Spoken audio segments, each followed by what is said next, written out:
سجدے کے احکام. حضرت ابو ہریرہ رضی اللہ عنہ سے روایت ہے کہ رسول اللہ صلی اللہ علیہ وسلم نے فرمایا اذا سجد احدکم فلا یبرک کما یبرک البعیر ولیدع یدیہ قبل رکبتیہ. جب تم میں سے کوئی سجدہ کرے تو اونٹ کی طرح نہ بیٹھے بلکہ اپنے دونوں ہاتھ گھٹنوں سے پہلے رکھے. اونٹ کیسے بیٹھتا ہے؟ کبھی دیکھا بیٹھتے ہوئے؟ ایک خاص سٹائل سے نیچے آتا ہے نا. پہلے گھٹنے رکھتا ہے، پھر پیچھے ہوتا ہے، پھر اس کے بعد آگے کو دوبارہ ہوتا ہے.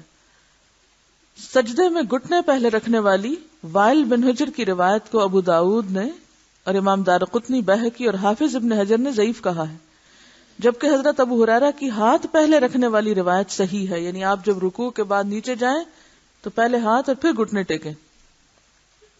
حضرت ابن عمر کی درج ذیل حدیث اس پر شاہد ہے. شاہد کا کیا مطلب ہے؟ یعنی سپورٹ ہے، گواہ. گواہ تو لفظی معنی یعنی کہ مزید اس کو سپورٹ کر رہی.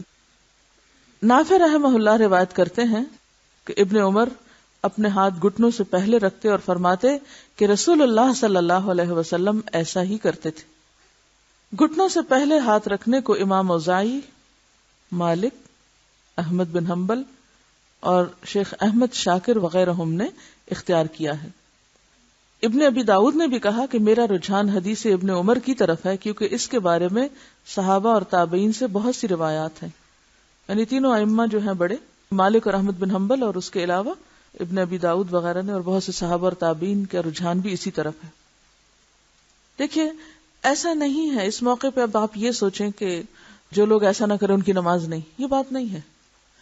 ایک ہے نماز کا ہو جانا اور ایک یہ ہے اس کے اندر خوبصورتی کا ہونا اور اس کو بالکل ایکوریٹلی اسی طرح پڑھنے کی طلب اور تڑپ رکھنا اور اس بات کی جستجو رکھنا کہ صحیح ترین چیز سے، راجح چیز سے جو عمل ثابت ہے میں وہ کر سکوں. یہ ایک شوق کی بات ہے نا، ورنہ کرنے کا تو آپ کچھ بھی کر لیں نماز میں. نمبر 2، سجدے میں پیشانی اور ناک زمین پر ٹکائیں. یعنی یہ دو چیزیں زمین پر لگی ہونی چاہیے، ناک اٹھا ہوا نہیں ہونا چاہیے یا ناک ٹکا کے پیشانی نہیں اٹھنی چاہیے.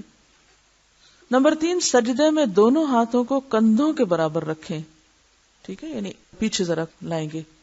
یعنی جب آپ سجدہ کریں گے تو دو ہاتھ کے بیچ میں نہیں سجدہ کریں گے بلکہ کیا ہوگا، ہاتھ ذرا پیچھے ہوں گے. ٹھیک ہے، اس سے پوزیشن زیادہ اچھی بنتی. سجدے میں دونوں ہاتھوں کو کانوں کے برابر رکھنا بھی درست ہے. یعنی تھوڑا سا آگے کر لیں لیکن بالکل آگے نہیں. بعض لوگ ہوتے ہیں ہاتھ آگے ہیں اور خود پیچھے ہیں. یہ سجدے کا طریقہ درست نہیں. سجدے میں ہاتھوں کی انگلیاں ایک دوسرے سے ملا کر رکھیں. یعنی بالکل اکڑا کے تو نہیں لیکن ساتھ ساتھ ہی لگی ہوئی ہو نارمل طریقے سے.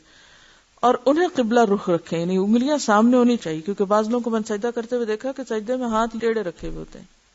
یعنی پھیلا کے دائیں اور بائیں طرف ٹلٹ کیے ہوئے ہوتے ہیں. ایسے نہیں، اسٹریٹ قبلے کی طرف انگلیوں کا رخ.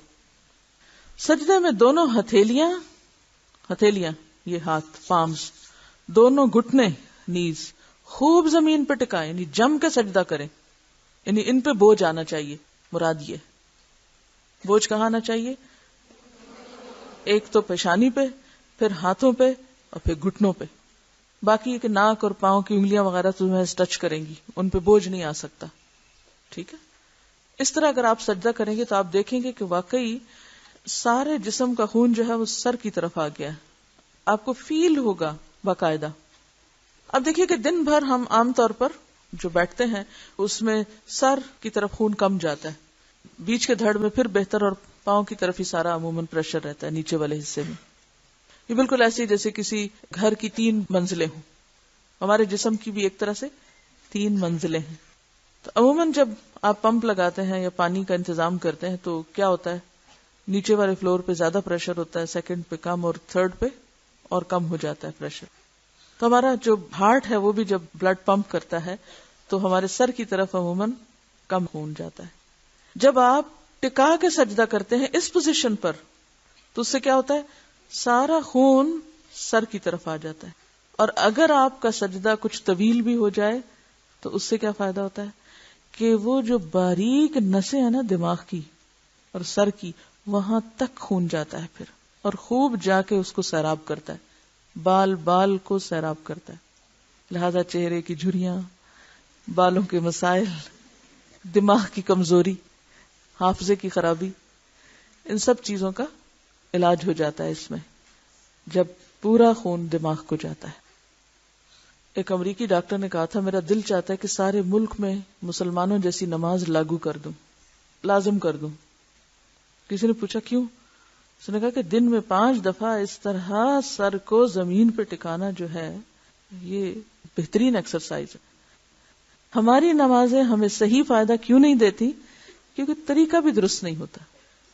مختلف رکن ادا کرتے وقت نماز کے جو اصل مسنون طریقہ اگر آپ اس کو 100% فالو کریں تو نتائج بھی 100% ہوں گے۔ ہم جتنے % فالو کرتے ہیں اس کو اتنے % ہی نتیجہ بھی نکلتا ہے۔